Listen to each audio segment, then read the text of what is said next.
Quais os detalhes que você tem que pensar bem na fase de estrutura, como essa casa que a gente está fazendo aqui, que vão te fazer economizar dinheiro e ter uma casa melhor depois? Olha, o negócio é o seguinte, na fase de estrutura, depois não tem como voltar atrás, porque você já está construindo o esqueleto da casa ali. Então tem detalhes nessa fase aqui que você tem que ficar de olho, que não dão para consertar depois e tem que vigiar para não sair errado.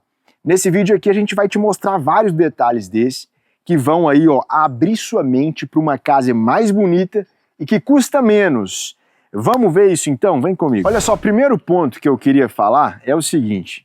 Essa aqui é a diferença, ó, de um pilar redondo para um pilar normal. Um pilar que geralmente tem nas casas, que é um pilar quadrado. Esse aqui, né? Qual que é a diferença? Esse pilar aqui, ele é um pilar comum, que ele vai ficar escondido dentro das paredes, né? Normalmente, a gente não vê as colunas da casa que elas estão ali inseridas na estrutura. Agora, algumas colunas, elas ficam à mostra. Por que que elas ficam à mostra? Porque elas estão numa quina, elas ficam em um ponto visíveis aí do projeto, e essas colunas à mostra, o pilar redondo, né? Ele dá muito mais leveza para a sua estrutura. Aliás, tem a galera que está descobrindo isso aí. Às vezes você consegue soltar toda a sua estrutura visualmente se você faz um pilar redondo. E olha só que coisa interessante. A forma dele aqui é uma forma de papelão. Percebe aí, ó? Então a gente, na hora que desforma, ela já vem com essas listrinhas assim, que dão todo aquele aspecto ripadinho, né? Do concreto aparente. Isso fica muito mais legal. Nessa obra aqui, a gente tem mais ou menos aí umas 15 colunas visíveis, tá? Todas elas redondas, porque aí não fica com quina, né? Quando você pega uma coluna visível quadradinha, parece que ela não foi bem pensada, você fica louco para esconder ela. Mas uma coluna, um pilar redondinho, aparente, ele é muito, muito estético. Aqui, ó, tem o caso aqui de uma forma que tá aqui, ó, olha só, é super leve, fácil de trabalhar. Compara, por exemplo, o tanto de madeira que a gente gastou aqui para fazer esse travamento e o tanto de madeira que a gente gastou aqui, ó, para fazer o pilar de proporções aí quadradas, né? Então, quando você pega as colunas aparentes da obra e deixa elas redondas, isso pode ser um segredinho estético aí, muito, muito interessante para o seu projeto. Segunda dica, essa dica ela vale ouro, que é o seguinte, você bater as lajes de piso em alturas diferentes. Então olha só, a gente está aqui, percebe que aqui tem dois níveis, ó, para a nossa base. Aqui é um nível mais alto e aqui é um nível mais baixo, tá? Por que isso?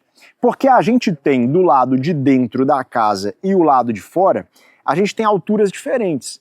O lado de fora da casa, ele sempre é rebaixado. Por quê? Porque a gente não quer que a chuva entre dentro de casa. Então, todo piso, toda a área da casa que toma chuva, ela deve ter uma altura menor. Qual que é um erro muito comum que as pessoas fazem? Elas fazem o piso todo nivelado. Fazem a laje toda nivelada. E aí, quando você não tem esse desnível aqui, ó, já na estrutura, depois você vai ter que engrossar o piso interno. Então, por exemplo, você tem lá um pavimento que ele tem um quarto com uma varanda. Essa varanda toma chuva. Portanto, a altura do quarto tem que ser mais alta do que a altura de uma sacadinha, de uma varandinha. Se você bateu a laje no mesmo nível, você vai ter que engrossar toda a parte interna da casa só para dar esse desnível por conta de uma varandinha. Percebe? Então o ideal é quando você tem a transição de um piso interno para um externo, ó. Imagina que isso aqui fora vai ser um deck, tá? Então na hora que a gente vir com a madeira do deck aqui, ó, essa madeira vai ser colocada aqui e eu já estarei, né, mais baixo do que a parte interna. Eu não vou ter que engrossar a parte interna, porque a parte externa eu já bati a laje mais baixa. Então eu fiz uma conta para te mostrar isso, tá? Se você precisa aumentar o piso de um pavimento, geralmente um pavimento de casa tem uns 200 metros quadrados, tá? 200 e poucos metros. Se você precisar aumentar em uns 4 centímetros de contrapiso para criar esses desníveis para o lado de fora, você está gastando uns R$5.000, beleza? De areia e cimento. Só que é uns 5 mil que você não vê. Por que você não vê? Porque o pedreiro vai pedindo ali cimento, vai pedindo areia, vai fazendo a obra e é um dinheiro que sai pelo ralo e você nem percebeu que você não precisava, né, gastar toda aquela grana, né? Agora, se você já cria aqui, ó, olha só, esses desníveis acontecem na obra toda, ó. Se você já cria esses desníveis aqui, já na estrutura, depois você não tem que engrossar nada no contrapiso. Essa é uma dica muito legal, né? É como eu digo para você, cada vídeo aqui, ele coloca pelo menos R$1.000 no seu bolso. Olha, essa é uma dica de 5 mil aí, no mínimo. Perfeito? Então tem desníveis, tem transição de altura, já deixa isso aí na laje já. Olha só, um terceiro ponto que é muito crucial para você que vai aí tá fazendo a estrutura da casa, é esse ponto que a gente tá aqui, que é o quê? Noção de altura de piscina. Isso aqui é crítico, porque altura de piscina, se você peca aqui, ó, para mais ou para menos, você condena toda a estrutura, né? Uma piscina pode, por 10 centímetros faz muita diferença na piscina, né? E ela pode ficar aí, ó, muito funda ou muito rasa, né? A depender do que você está fazendo aqui nesse momento de obra. Só que tem um segredinho, porque a altura aqui, ó, que vai ficar aqui no final, ela está conectada com a altura da casa. Olha só, o piso da casa já está batido lá onde a gente estava, né? Então, automaticamente, quando eu venho trazendo aquela altura de piso, eu chego aqui na piscina, eu já estou determinando a altura que vai ficar aqui. O que eu acho, tá? Uma piscina acabada, o ideal é que ela fique com 1,40 m. Essa é uma medida que veio variando aí ao longo do tempo, né? Antigamente fazia piscina com 1,60 m, depois passou para 1,50 m, agora estamos em 1,40 m e já tem gente fazendo piscina com 1,30 m. O que a galera começou a descobrir? Que piscina funda não é bom para ninguém, não é bom para pessoas baixinhas, não é bom para criança. 1,30 m e daí por diante. Olha só, tem gente agora, né, que já não constrói mais piscina sem essas partes ultra rasas. E estatisticamente, essa parte mais rasinha da piscina é a parte mais usada, por incrível que pareça. Não é a parte funda, né? Então, a profundidade da piscina é crítica e ela é definida nesse momento da estrutura. Eu sugiro você deixar uma folguinha aqui no fundo de altura, então você bate o fundo da piscina aqui, ó, com o concreto aqui, de pelo menos uns 8 centímetros de folga. Porque aqui a gente tem contrapiso, tem manta, tem o acabamento, então não bate a laje de piscina no osso, seca, porque se você vai dando acabamento aqui, você começa, né, a roubar na altura. Outra parte crítica desse momento é isso aqui, ó, a borda dela.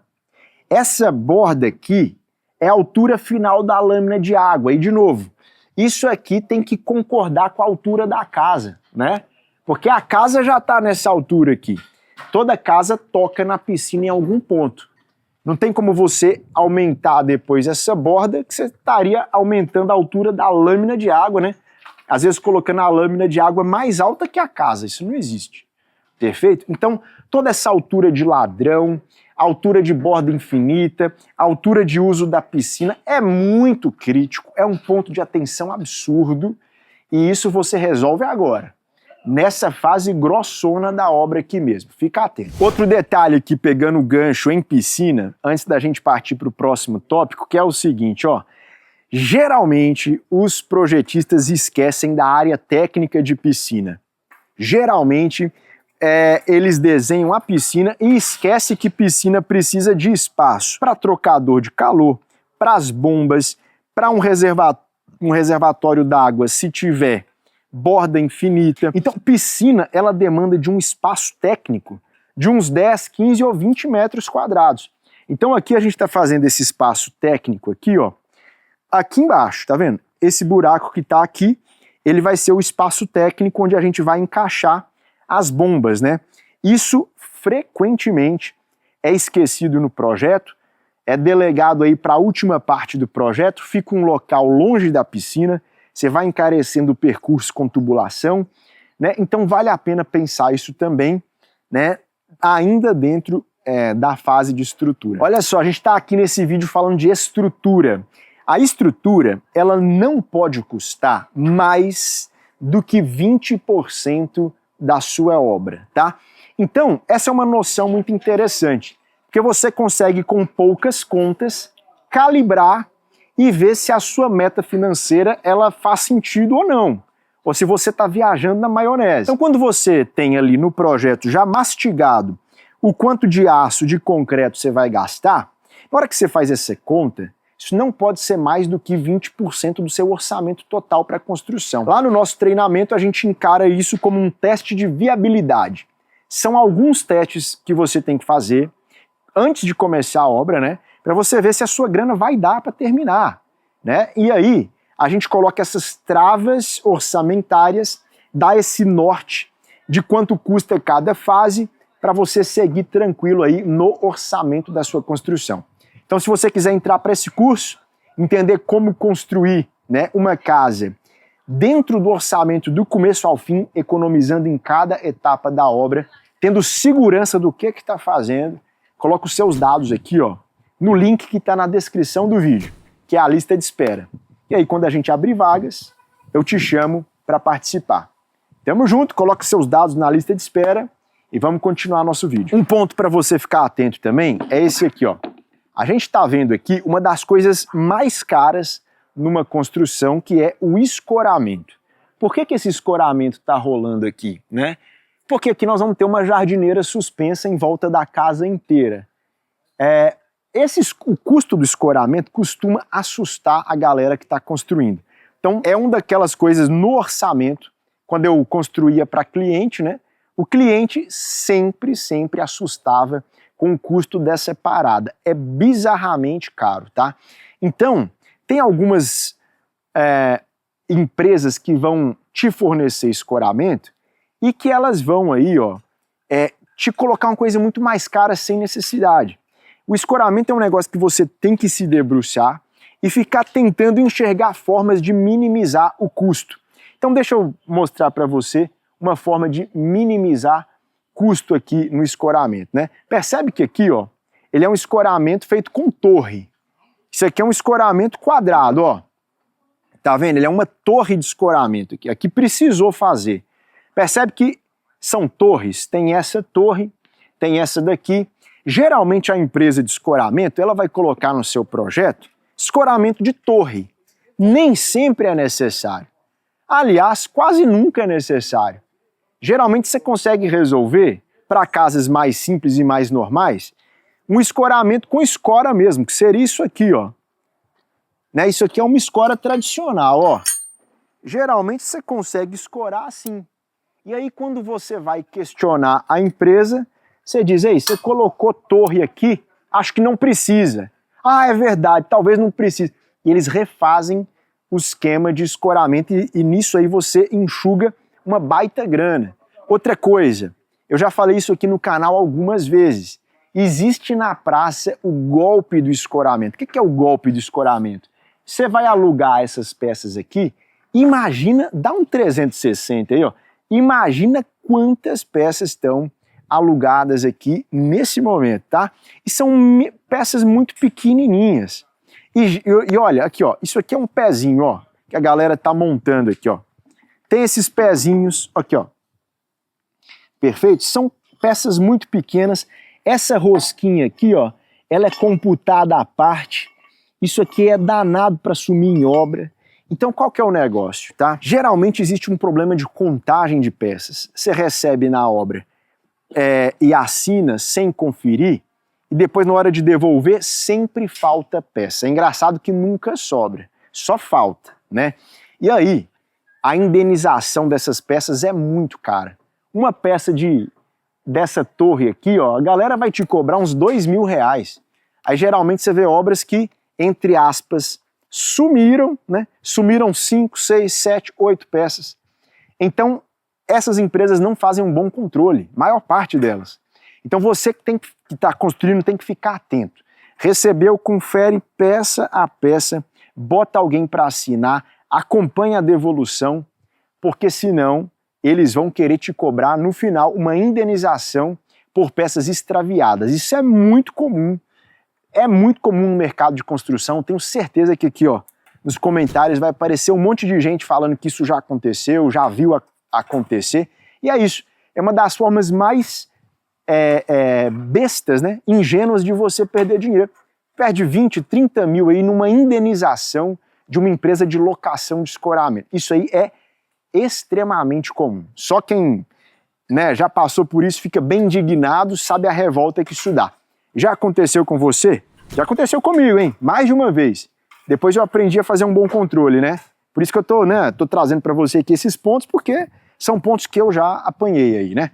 Então coloca aqui nos comentários aqui se já aconteceu com você, se já viu falar disso aí. Um ponto muito importante para você também ter uma obra melhor e mais econômica é isso aqui, ó. Você vai usar muita madeira na sua construção. Só que aí, o ideal da madeira é você conseguir reutilizar ela várias vezes. Porque a madeira ela entra num lugar de forma, né? E uma forma, o ideal da forma é que você, né, use, reaproveite a forma.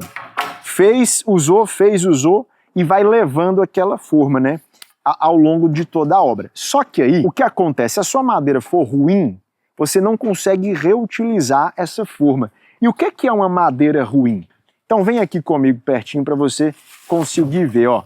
O fato de uma forma poder ser reutilizada está diretamente ligada ao fato da espessura da madeira aqui, ó. A gente paga mais caro por uma madeira mais grossinha para você conseguir usar ela sucessivas vezes.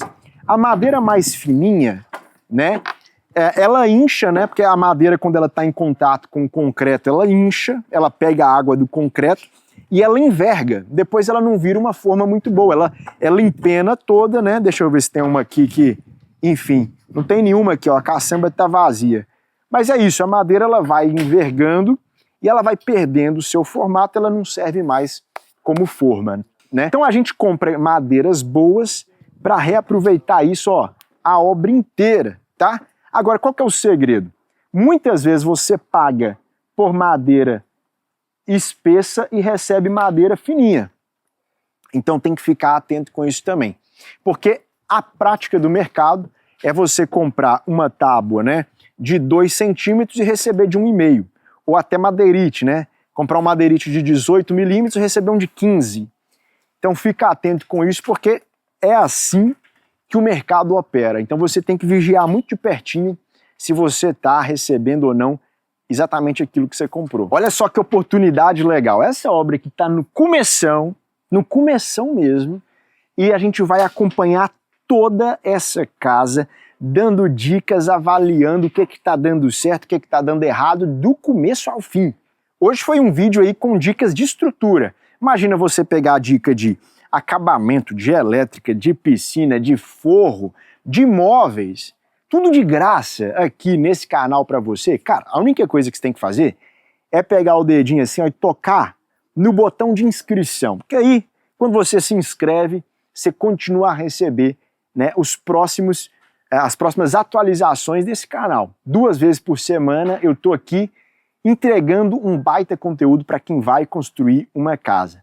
Perfeito? Me fala aqui nos comentários o que você achou dessas dicas de estrutura. Essa é uma casa que vai ser feita em steel frame, vai ser muita coisa boa aqui. Fica no canal e a gente se vê no próximo vídeo.